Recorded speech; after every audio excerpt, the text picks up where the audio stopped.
Hi everyone, it's Michelle again. I'm just going to walk you through assignment one for 024. It's a fairly straightforward assignment, but what's important to remember really is that both assignment one and assignment two are linked. So they're a case study, and after assignment one, you get more information and it expands. We can't have everybody doing the same case study because in the final assignment, we're kind of doing like a mock case conference, I suppose, or team meeting. So it's important that everybody has different or mainly different case studies from each other. So there's around one case study per group of 4 to 5 people. So just bear that in mind.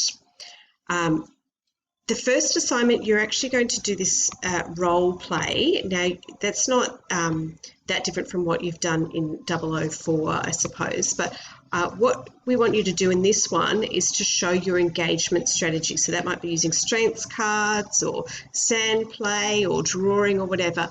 And you need to do an engagement activity or process that is appropriate to the age and the needs of the client in the case study. So of course, to do a role play, you can't do that by yourself. You can't be 2 people at once. So you are going to need to do this with another member in the class. So one person will role play the client and you will role play or be the worker.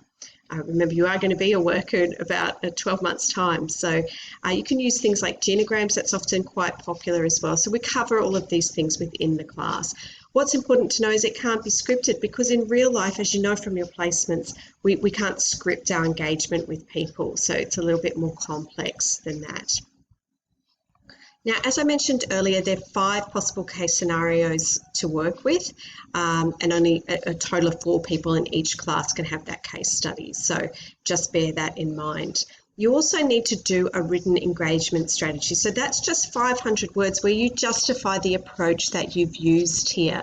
So you need to obviously cite materials as to why I want to use, say, strengths cards with this particular age group or client, okay?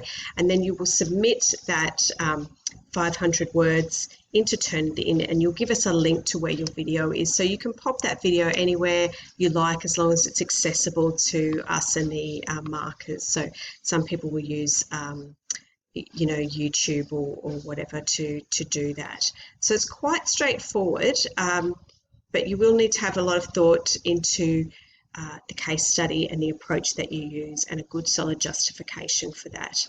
So if you have any questions, it's really important that you bring those to the tutorial or the lecture group. We may run some drop-in sessions if they're needed as well to get you through this. So just know it is a little bit different from the video that you've done in previous assessment because you're showing me those skills that you would use with that particular age group. But I have no qualms at all that you do a great job. Thanks.